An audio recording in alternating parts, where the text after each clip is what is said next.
2020 के बाद से भारत ने घर में खेले गए 8 में से 7 टेस्ट सीरीज में बाजी मारी है। स्कोर कार्ड की तह में छिपा सच कहीं अधिक बेचैन करने वाला है। इस अवधि में भारत को घरेलू मैदानों पर कुल 7 हार मिली हैं और चौंकाने वाली बात यह है कि इनमें से 4 हार सिर्फ 3 दिनों के भीतर हो गईं।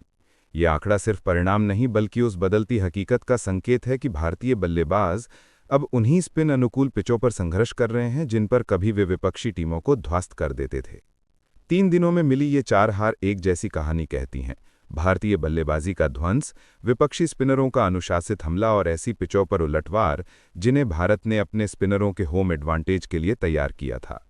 लेकिन यही रणनीति अब पलटवार का जरिया बनती दिख रही है। 1 से 3 मार्च 2023, इंदौर, जब लायन और कोहलेमन की जोड़ी ने भारत को झकझोरा। ऑस्ट्रेलिया के खिलाफ टेस्ट में भारत की पहली पारी 109 रनों पर सिमट गई।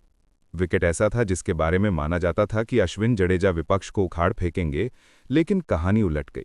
मैथ्यू कोहनेमैन और नाथन लायन ने मिलकर भारतीय बल्लेबाजों को असहाय कर दिया। दूसरी पारी में लायन का 8 विकेट का चक्रवात तोड़ पाना असंभव साबित हुआ। मुकाबला 3 दिनों के भीतर ही खत्म हुआ और ऑस्ट्रेलिया ने 9 विकेट से जीत दर्ज कर ली। 24 से 26 अक्टूबर 2024, पुणे, न्यूजीलैंड से मिला जख्म आज भी हरा है। अगले साल पुणे में भारत को एक और झटका लगा। पिच बार बार घूम रही थी, लेकिन भारत के लिए नहीं। मिचेल सैंटनर ने मैच में 13 विकेट निकाले। भारत 113 रन से मैच हार गया। 1 से 3 नवंबर 2024, मुंबई। सिर्फ एक हफ्ते बाद मुंबई में एजाज पटेल ने भारत को एक बार फिर उसी दर्द से गुजरने पर मजबूर किया। उन्होंने 11 विकेट लिए और भारतीय बल्लेबाजों को कभी संभलने ही नहीं दिया।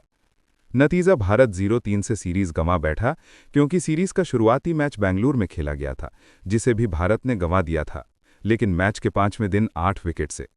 ये वो दौर था जब स्पिन के नाम पर भारत के सामने कोई ट्रेनिंग मैनुअल मौजूद नहीं दिखा। विपक्षी टीमों की योजना स्पष्ट थी, धीमी टर्न लेती पिचों पर लगातार एक ही स्पॉट पर गेंदबाजी, और भारत उसका जवाब ढूंढने में नाकाम रहा। 14 से 16 नवंबर 2025, कोलकाता। बढ़त हाथ आई लेकिन धूल भी। कोलकाता में दक्षिण अफ्रीका के खिलाफ भारत ने पहली पारी में 159 रनों पर मेहमानों को रोककर मजबूत शुरुआत की। ये वही स्कोर था जो भारत को मैच पर नियंत्रण के एहसास तक ले गया, लेकिन भारतीय बल्लेबाज 30 रनों की मामूली बढ़त से आगे नहीं बढ़ सके।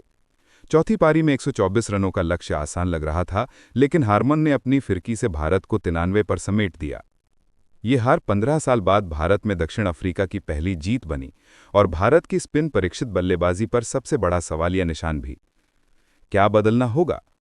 इन चारों मैचों में एक पैटर्न साफ दिखता है। पिचें टर्नर थीं, लेकिन भारत उन पर असहज दिखा। विपक्षी स्पिनर लाइन और लेंथ रफ्तार नियंत्रित रखने में भारत से कहीं बेहतर निकले। भारतीय बल्लेबाजों की तकनीक और मानसिकता दोनों दबाव में टूटती रहीं। भारत दशकों से घर में स्पिन के दम पर जीत की आदत डाल चुका है, लेकिन अब वही हथियार उल्टा पड़ रहा है।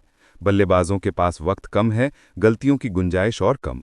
आधुनिक स्पिनर अब सिर्फ लाइट और टर्न के भरोसे नहीं बल्कि वैज्ञानिक अनुशासन और डेटा आधारित योजनाओं के साथ आते हैं। 3 दिन में खत्म होने वाले ये 4 मैच सिर्फ हार नहीं हैं, ये संकेत हैं कि भारत को अपनी घरेलू पिच फिलॉसफी और बल्लेबाजी तैयारी दोनों पर नई सोच लानी होगी। घर की ताकत अब भारत की कमजोरी बनती जा रही है।